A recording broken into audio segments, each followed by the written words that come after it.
Well, hello, Mark, and thank you for joining us today. This is rather special because um, you've built your own home, and I'd like you to explain to our other customers a little bit about when this was a figment of your imagination and what you were trying to do, who you were trying to do it for, and also a little bit of background because you are a specialist in this space. You own a business that makes one-off special homes as well. So let's cast our minds back to when this was just an idea, a dream. Okay, thank you, Steve. My wife and I and family, have always wanted to build our own homes. We were very fortunate to find a plot of land. And in about 2009, I did a lot of research into the type of properties that we liked, and they were definitely of a very simple form, rectangular sleeved form, with a lot of glass. We then started construction in 2011. I'm fortunate enough to come from a construction background, so albeit all construction is complicated, and takes longer than you expect and generally costs more. We started 2011, and it took us approximately 18 months. That's fantastic. You mentioned you bought this plot of land, and I've seen the view that you have from your amazing windows, and it's tremendous. And the kites flying around outside, you've got that great vantage point, and you have a family as well. So I think you built this as a family home. Is that right? Yes, that's correct. We had three children, all boys, late teens. So we were designing it as a forever house, bearing in mind that at some point the children would obviously leave home. So we effectively had it designed that we could shut down areas of the house. The house is not enormous, but it's sizable enough that you'd want to be able to shut it down and not run it unnecessarily, heating, etc. wise. So we put our bedroom upstairs with, as you say, we're very fortunate to have this amazing view over farmland, with our living room and our kitchen. So effectively, albeit we have to climb stairs, we live on one level on the first floor. That's great. So in I think it was 2018, you contacted us. So I guess when you were going through this build, did you have concerns when you were introducing so much glass? Did you know there might be a challenge? Um, the architects were more concerned about it than I was, and that the building had been designed scientifically. Solar gain had been taken into account. We built overhangs that project out beyond the glazed areas. And in the height of summer, I established over living here over 2, 3 years that the overhangs just didn't provide enough shading.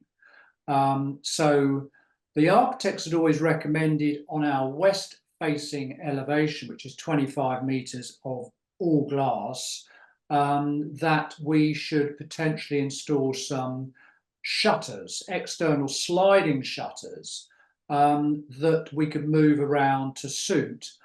I was never convinced because I didn't want to look through a shutter at our view, and that was what I was trying to balance. And then I realized that we could I researched it thoroughly and established we could put on a solar film.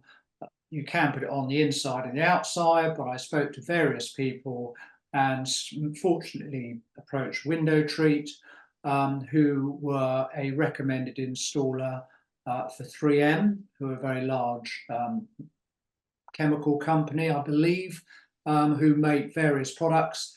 And Steve suggested to put it on the outside to maximize on the efficiency of this film. Well, that's right. And it's interesting you mentioned shutters, which would diminish the view. It'd create a focal point, wouldn't it, between you and the sort of looking over this beautiful farmland.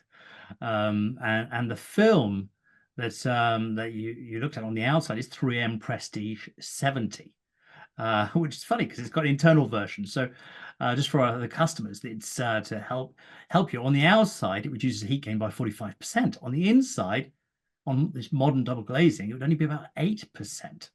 So, but it's virtually undetectable. Would you say that's a fair comment? That is, I would completely agree. And when you were kind enough to explain the logic, it makes perfect sense to reflect the heat, the solar gain on the outside before it's warmed up the fabric of the frame, glass, etc. So I completely agree. To block the solar gain out before it comes through the glass. yeah. And the nice thing is you come to us twice. Once for the front of your home, where you've got this 25-meter length of glass, and then to do the rear of your home some 5 years later. So how did you find the difference? And was it as great as you expected? Yes, it's significant. It's a significant improvement, and albeit at the peak of summer, every building, if it's not air conditioned, will always get to an uncomfortable temperature. But you just learn to live with windows opening and getting an airflow through your house. But when you analyse it at the end of the season, it's not for that long.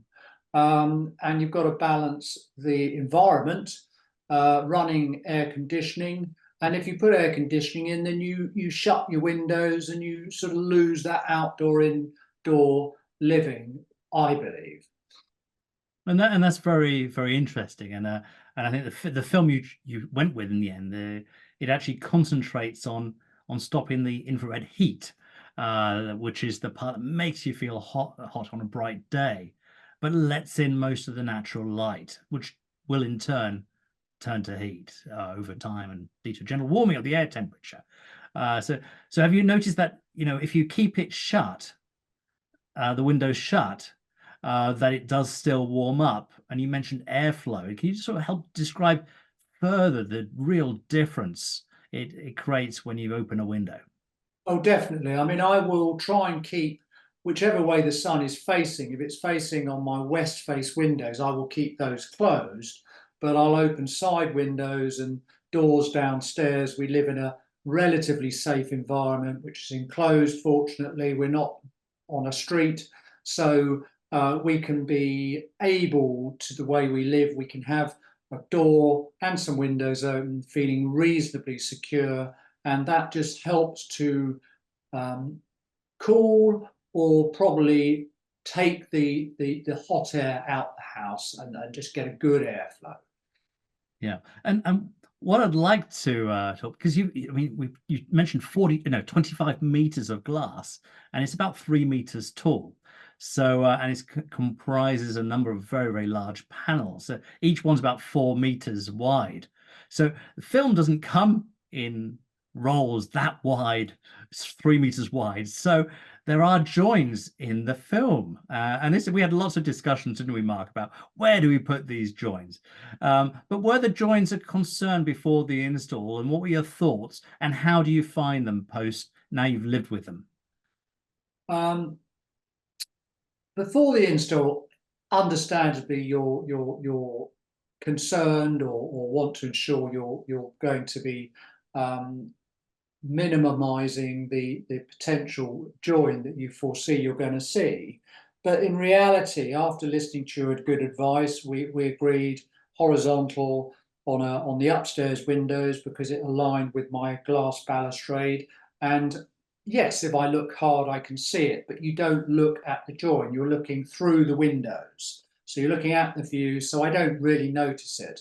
On the newer installs, which we had recently, where we agreed on a vertical join, again, you look through the windows, the join is minimal, And if you look for it, yes, you can see it, but you don't look for it. You're looking through the glass.